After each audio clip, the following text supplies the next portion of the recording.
எனது முதற்கண் நன்றியும் சலாத்தையும் தெரிவித்தவனாக நமது விருதுநகர் மாவட்ட விவசாய மற்றும் தொழிற்சங்கங்கள் சார்பாக நடைபெற்றுக் கொண்டிருக்கக்கூடிய இந்த கண்டன ஆர்ப்பாட்டத்திற்கு தலைமை தாங்கி நடத்தி கொண்டிருக்கக்கூடிய தம்பி ஐயூப் அவர்களுக்கும் மற்றும் ஏனைய நிர்வாகிகள் தோழர்கள் அனைவருக்கும் எனது நன்றியினை மீண்டும் தெரியப்படுத்திக் கொள்கிறேன். இங்கு சிறப்பான முறையில் இந்த கண்டன ஆர்ப்பாட்டம் கண்டன உரைகள் நான் சிறிது நேரம்தான் கேட்டேன். மிக அருமையாக அற்புதமாக தம்பிமார்கள் பேசிக் கொண்டிருக்கிறார்கள். விருதுநகர் மாவட்டம் திருச்சி தாலுகா வீரசோழன் ஊராட்சி. இந்த வீரசோழன் ஊராட்சியில் உலக உருண்டையில் இருக்கக்கூடிய அமெரிக்கா, அந்த அமெரிக்கா, இஸ்ரேல், ஈரான் இவைகளை பற்றி இங்கு பேச வேண்டிய அவசியம் என்ன? இங்கு பேசுவதனால் என்ன பிரயோஜனம்? இவை எதற்காக பேசப்பட வேண்டும் என்ற அறியாமையில் மக்கள் வாழ்கின்றார்கள், இருக்கின்றார்கள். இந்த கண்டனம் என்பது இந்திய குடிமகனாக எந்த கட்சியை சார்ந்தவராக இருந்தாலும் அது பரவாயில்லை. நிச்சயமான முறையில் இந்த கண்டனத்தை நாம் சொல்லியே ஆக வேண்டும். காரணம் என்னவென்று கேட்டீர்களானால், உலகத்திலே ஒவ்வொரு நாடுகள் அந்தந்த நாட்டு குடிமக்களில் உலகத்திலேயே முதல் குடிமக்கள் கொண்ட நாடாக சைனா இருந்தது.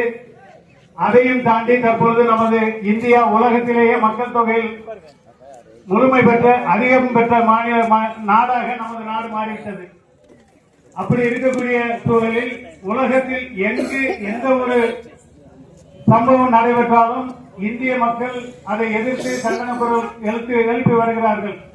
அந்த அடிப்படையிலே தற்பொழுது நடைபெற்றுக் கொண்டிருக்கக்கூடிய இந்த அமெரிக்கா, இஸ்ரேல், ஈரான் மீது தொடுத்திருக்கக்கூடிய அநியாயமான இந்த போரினாலே இங்கு நாம் பேசக்கூடிய இந்த கண்டனத்திற்கு முக்கிய மூல காரணமே உலக மக்கள் அனைவரும் பாதிக்கப்படுகின்றார்கள். அவன் முன்னாட்டுக்காரன் சண்டை போட்டுக்கிறதுனால அவங்களோட போயிடுது அந்த பிரச்சனை. உலக மக்கள் அனைவரும் பாதிக்கப்படுறாங்க. இன்னைக்கு நம்ம இந்திய நாட்டில் முதல் முறையா ஒரு சிலிண்டருக்கு 60 ரூபாய் விலை கூட்டி இருக்காங்க அப்படிங்கறத நம்ம பேப்பர் வாயிலாகவும் செய்தி வாயிலாகவும் நம்ம நல்லா தெரிஞ்சுக்கிறோம். அதே மாதிரி நகரங்கள்ல இருக்கக்கூடிய ஹோட்டல்கள் பூரா மூடுறாங்க, சிலிண்டர் கிடைக்கல. அப்ப மூடக்கூடிய ஒரு சூழ்நிலைகள் ஏற்படுது, விறகு தட்டுப்பாடு ஏற்படுது. அப்ப இந்த மாதிரியான ஒரு சூழ்நிலை ஏற்படுது. எங்கேயோ நடக்கிற இஸ்ரேல் பிரச்சனைக்கு நம்ம பெங்களூர்லயும் மெட்ராஸ்லயே ஹோட்டல்ல அடைக்கக்கூடிய சூழ்நிலை வருதுன்னா, உலகத்துக்கே அந்த எரிபொருள் வழங்கக்கூடிய ஒரு ஸ்தலமா இருக்குது அந்த அரபு நாடுகள் போறான். அப்ப அந்த அரபு நாடுகள் இருந்து வரக்கூடிய கச்சா எண்ணெய் வரத்து பாதிக்கப்படுது. அதனால உலக மக்கள் அனைவரும் இன்னைக்கு ஒவ்வொரு பெட்ரோல் பங்குகளையும் கியூல நின்று பெட்ரோல் வாங்கிட்டு இருக்காங்க. போனோம்னா போட்டு வந்த மாதிரி இல்லாம இப்ப கியூல நின்று வாங்கக்கூடிய சூழ்நிலை இப்ப இருக்கு. இதுவே இந்த போர் இன்னும் காலங்கள் நீடிச்சுன்னா பெட்ரோலிய பொருட்களுக்கு பூராமே தட்டுப்பாடு வரும். பெட்ரோலிய பொருட்கள் தட்டுப்பாடு வரனால லாரிகள் போக்குவரத்து ஸ்தம்பிக்கும், பஸ் போக்குவரத்து ஸ்தம்பிக்கும். அப்ப இது மாதிரி எல்லா விதமான பாதிப்புகளை யார்கிட்ட சேருதுன்னா நம்மள மாதிரி அடிப்படை மக்கள்கிட்ட சேருது. அப்ப இந்த அடிப்படை மக்களுக்கு இந்த மாதிரியான ஒரு பாதிப்புகள் வரக்கூடாது. இந்த பாதிப்புகளை எதிர்த்து இந்த விவசாய சங்கம் சார்பா இந்த கண்டன ஆர்ப்பாட்டமும் கண்டன பொதுக்கூட்டமும் நடத்திட்டு இருக்காங்க.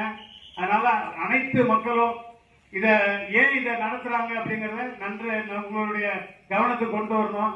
இந்த மாதிரியான பொது சேவைகள்ல செயல்பட்டுக்கூடிய தம்பிமார்கள் உங்கள் அனைவருக்கும் எனது நன்றி கலந்த சனத்தை வணக்கத்தை சொல்லி முடிச்சுக்கிறேன். அஸ்ஸலாமு அலைக்கும்.